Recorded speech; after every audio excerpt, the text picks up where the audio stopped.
Fala, gente, graça e paz, espero que você e sua família estejam bem em Cristo Jesus.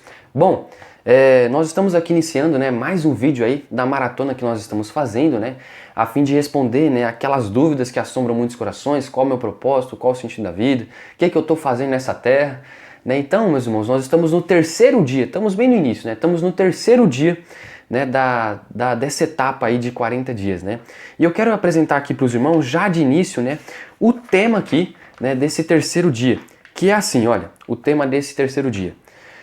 Deus é especialista em dar às pessoas um novo começo. Amém? Coisa boa. E o versículo base aqui, para o terceiro dia, é Filipenses capítulo 3, verso 13, que diz assim: estou concentrando minhas energias unicamente nisto, esquecer o que já passou e avançar para o que está na minha frente. Amém? Somente até aqui. Então, já de início, meus irmãos, eu quero fazer uma pergunta a você e você responda aí de onde você está assistindo esse vídeo. Responda ela mentalmente. O que dirige a sua vida? Essa questão de dirigir a sua vida faz menção a controlar, a ser direcionado, a ser guiado, a ser direcionado. Então, o que direciona a minha vida, o que me impulsiona, o que me guia, o que controla, o que dirige de fato a minha vida. E a gente percebe, meus irmãos, que os seres humanos, eles tomam atitudes, eles traçam ali a trajetória da sua vida a partir de princípios, a partir de valores, a partir de crenças, a partir também aí de conselhos, na qual a gente recebe ao longo da trajetória da nossa vida. E também tem casos na qual as pessoas elas dirigem as suas vidas com base em problemas que ela viveu, com base nos traumas, com base nas frustrações. E pensando nisso, meus irmãos, eu consigo aqui perceber 5 coisas mais comuns que direcionam a vida de uma pessoa, que dirigem a vida de uma pessoa. Muitas pessoas são dirigidas pela culpa. Exatamente, muitas pessoas são dirigidas pela culpa. Seja pelo fato de que cometeu algo no passado e ela não conseguiu liberar o perdão para si próprio, causar aquele arrependimento interno e falar, meu Deus, eu preciso sair dessa culpa, preciso tirar esse peso sobre os meus ombros. Então existem muitas pessoas que são dirigidas pela culpa. E de fato, meus irmãos, é algo difícil ser dirigido pela culpa porque você não consegue tomar atitudes pensando no futuro. Sempre a sua mente ali fica pensando nas lembranças daquela culpa. A gente vê no caso Caim. Caim, quando ele pecou, ele se afastou de Deus, e ele viveu ali uma vida errante, perambulando pela terra. E, infelizmente, muitas pessoas se encontram nesse quadro, andando pela vida sem propósito. Mas perceba, por exemplo, a vida de Moisés. Moisés, ele cometeu um crime, um assassinato, mas Deus transformou ele em um grande líder. Ou seja, ele conseguiu de fato tirar aquela culpa sobre os ombros dele. Lembre-se de Salmos 32, verso 1.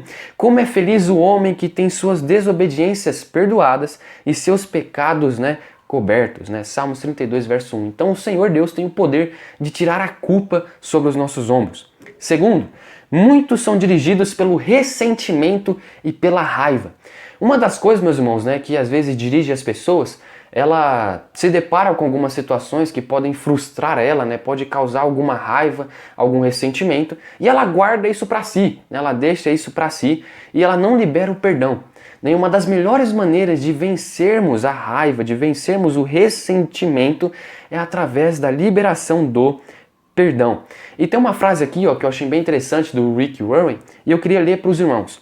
Ouça! Aqueles que o magoaram no passado não poderão continuar a feri-lo, a menos que você agarre a dor por meio do ressentimento. Então, de fato, nós temos que liberar o perdão. Outra coisa, muitos são dirigidos pelo medo. Muitas pessoas aí são dirigidas pelo medo. Como assim, Nicolas? Dirigidos pelo medo? Deus tem propósitos sobre as nossas vidas, Ele tem projetos, Ele tem sonhos, Ele tem planos. E de fato nós precisamos trabalhar, precisamos estudar e ir de cara naquilo ali para que as coisas venham a acontecer. Só que o medo torna um bloqueio na minha vida e acontece que eu não tomo direção nenhuma, não tomo atitude nenhuma e fico onde eu estou. Eu tenho medo de tomar atitudes e a coisa ir para baixo, não dar certo e não acontecer. E algo que nós temos que entender, meus irmãos, durante a nossa trajetória aqui nessa vida, é que é melhor nós tomarmos atitudes, realizarmos algo e dar errado, do que não fazer e ficar se lamentando. Né? Por mais que talvez a gente não alcance ali aquela perspectiva que a gente esperava, mas é melhor fazer do que não fazer. E nós não podemos deixar o medo guiar, dirigir as nossas vidas, né? Ou seja, viver uma vida ali, né, com medo. Lógico que o medo, a um certo ponto, ele é bom, ele é algo positivo, né? Se eu colocar minha mão no fogo, eu vou me queimar. Mas existem coisas que eu preciso fazer, né? Eu preciso deixar de lado o medo. Outra coisinha aqui, meus irmãos, né? O quarto ponto. Muitas pessoas são dirigidas pelo materialismo. Essa daqui é forte e eu acho que é um dos principais aí que regem a vida das pessoas, ser guiadas pelo materialismo. E veja só bem isso, né? Muitas pessoas são guiadas pelo materialismo pensando no seguinte ponto, né? Se eu comprar, se eu ter aquilo, se eu obter isso, aquilo outro, eu vou ser uma pessoa mais feliz, eu vou ser uma pessoa mais importante, eu vou ser uma pessoa mais protegida. E Jesus fala sobre isso, né?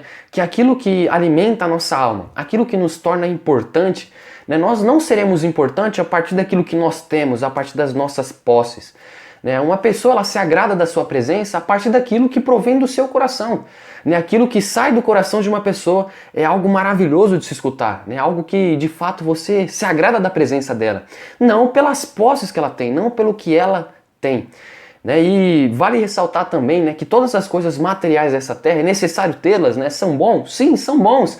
É bom comprar, é bom ter, mas vale ressaltar aqui que todas essas coisas são perecíveis e que a felicidade dessas coisas um dia são passageiras, um dia vão ficar.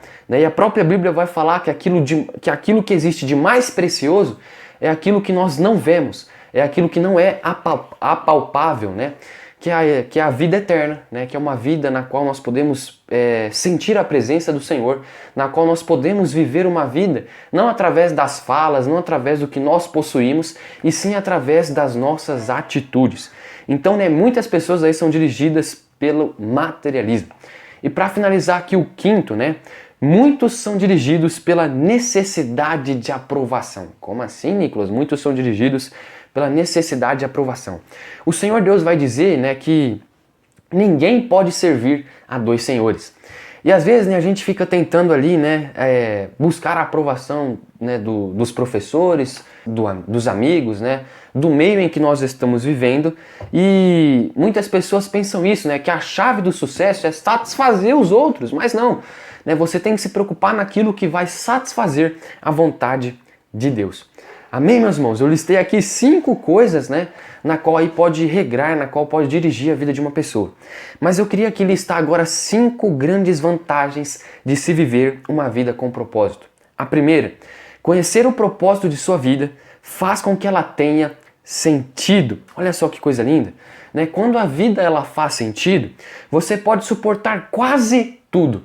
Caso contrário, ela se tornará insuportável. Segundo, conhecer seu propósito simplifica a vida. Como assim, Nicolas, simplifica a vida? Você tem um direcionamento, você tem uma visão melhor do que você tem que fazer. Sem um propósito claro, ficamos sem alicerce para fundamentar as decisões, dividir o tempo e empregar os recursos. Terceiro, conhecer seu propósito ajuda a estabelecer prioridades. Então, quando nós temos um propósito definido, nós conseguimos estabelecer o que nós temos que fazer, e aquilo que é prioridade em nossas vidas. Conhecer o seu propósito também traz motivação. Você não precisa, às vezes, da motivação de A, de B para fazer as coisas, não. Quando você sente que você está cumprindo o seu propósito, já é o bastante para você ter motivação para continuar. E em quinto lugar, meus irmãos, conhecer seu propósito irá prepará-lo para a eternidade. Então, quando eu conheço o meu propósito, além de eu fazer tudo o que eu tinha para fazer sobre essa terra, eu consigo olhar para os céus e falar, eu tenho a eternidade para deslumbrar.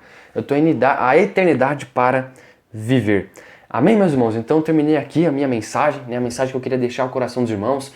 Espero claramente que o Espírito Santo tenha falado ao seu coração, e que ele venha falar aquilo que eu não consegui falar. Então, para finalizar, meus irmãos, o tema dessa mensagem é: Deus é especialista em dar às pessoas um novo começo. Amém? Deus abençoe.